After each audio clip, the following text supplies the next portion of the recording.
The Arc de Triomphe de la Permelle is one of the most famous monuments in Paris. It stands in the center of the Place Charles de Gaulle, at the western end of the Champs-Élysées copyrights. It should not be confused with the smaller arch, the Arc de Triomphe du Carrousel, which stands west of the Louvre. The Arc de Triomphe honors those who fought and died for France in the French Revolutionary and the Napoleonic Wars, with the names of all French victories and generals inscribed on its inner and outer surfaces. Beneath its vault lies the tomb of the unknown soldier from World War I. The Arc de Triomphe is the linchpin of the historic axis, a sequence of monuments and grand thoroughfares on a route which runs from the courtyard of the Louvre to the Grande Arche de la Gare copyright fence.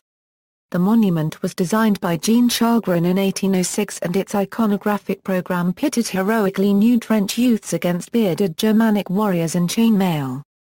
It set the tone for public monuments, with triumphant patriotic messages.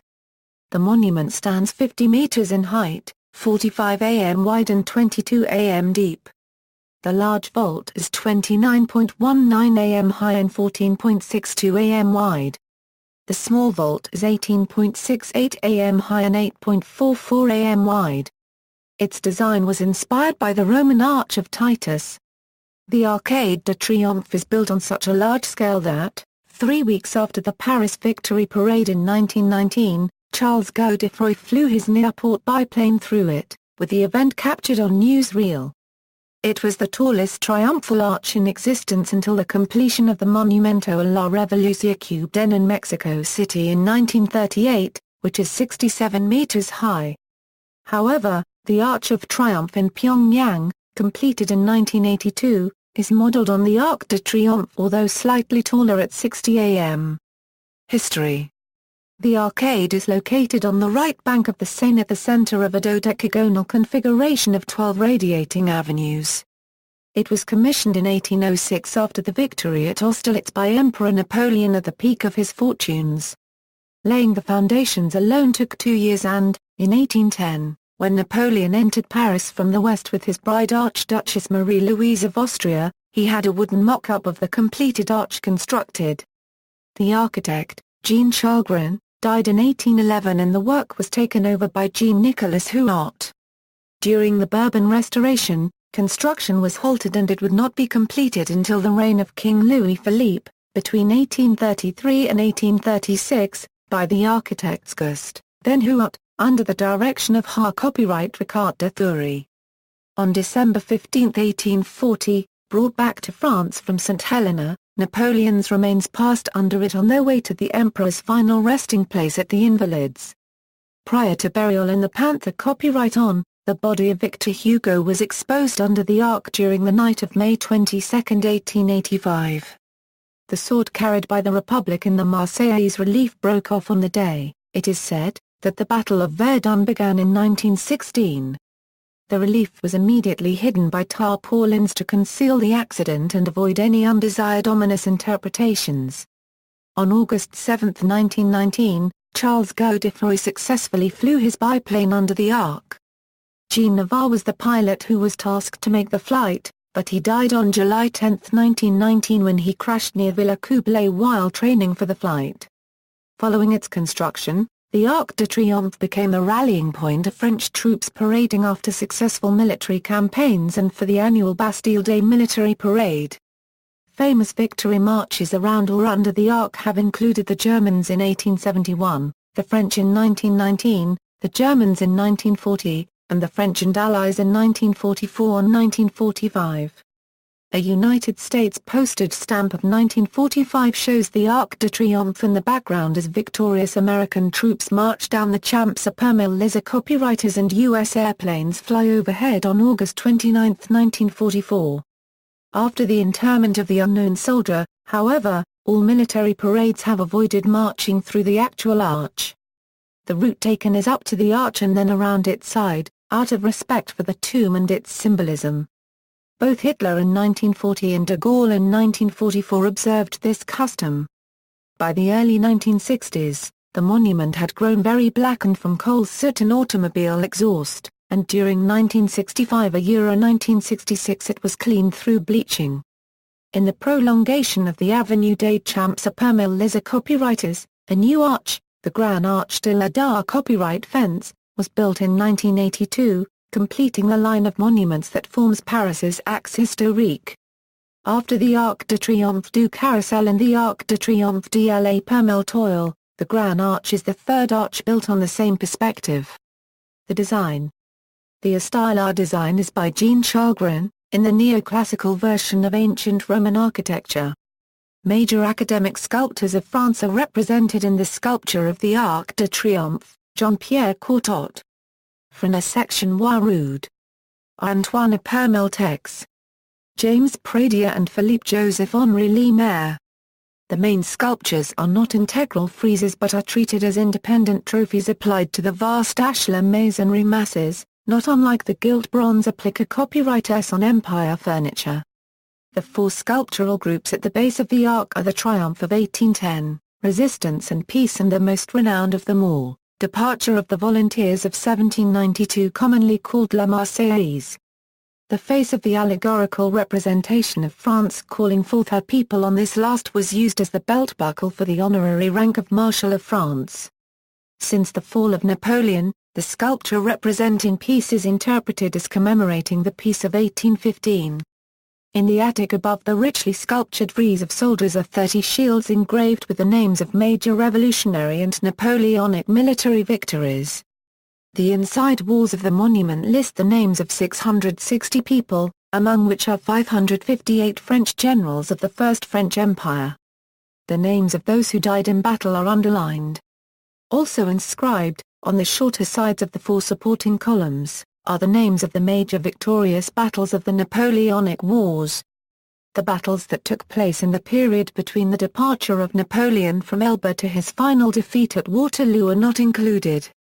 There was at the top of the arc from 1882 to 1886, a monumental sculpture by Alexandre Figuieri, Le Triomphe de la copyright Volution, a chariot drawn by horses preparing to crush anarchy and despotism, that remained only 4 years up there before falling in ruins. Inside the monument, a new permanent exhibition conceived by the artist Maurice Benyon and the architect Christophe Girault opened in February 2007. The steel and new media installation interrogates the symbolism of the national monument, questioning the balance of its symbolic message during the last 2 centuries, oscillating between war and peace. Tomb of the Unknown Soldier. Beneath the arc is the Tomb of the Unknown Soldier from World War I, interred here on Armistice Day 1920. It has the first eternal flame lit in Western and Eastern Europe since the Vestal Virgin's fire was extinguished in the 4th century. It burns in memory of the dead who were never identified. A ceremony is held at the Tomb of the Unknown Soldier every November 11 on the anniversary of the armistice signed between France and Germany in 1918. It was originally decided on November 12, 1919 to bury the unknown soldier's remains in the Panther copyright on, but a public letter-writing campaign led to the decision to bury him beneath the Arc de Triomphe. The coffin was put in the chapel on the first floor of the Arc on November 10, 1920, and put in its final resting place on January 28, 1921. The slab on top carries the inscription Ici repose Union Soldat Frena AIS Mort pour la Patrie 1914 Euro 1918. In 1961, President John F. Kennedy and First Lady Jacqueline Kennedy of the United States paid their respects at the Tomb of the Unknown Soldier, accompanied by French President Charles de Gaulle. After the 1963 assassination of President Kennedy, Mrs. Kennedy remembered the eternal flame at the Arc de Triomphe and requested that an eternal flame be placed next to her husband's grave at Arlington National Cemetery in Virginia. President Charles de Gaulle went to Washington to attend the state funeral, and witnessed Jacqueline Kennedy lighting the eternal flame that had been inspired by her visit to France.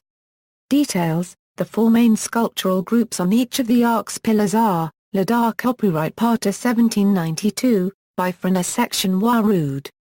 The sculptural group celebrates the cause of the French First Republic during the 10th August Uprising. Above the volunteers is the winged personification of liberty. This group served as a recruitment tool in the early months of World War I and encouraged the French to invest in war loans in 1915 Euro 16. Le Triomphe d'1810, by Jean-Pierre Courtot celebrates the Treaty of Paragraph NBAUNN. This group features Napoleon, crowned by the goddess of victory. La Ra Copyright Sistance d'1814, by Antoine Permel. Text commemorates the French resistance to the Allied armies during the War of the Sixth Coalition. La Paix d'1815, by Antoine Permel. Text commemorates the Treaty of Paris, concluded in that year.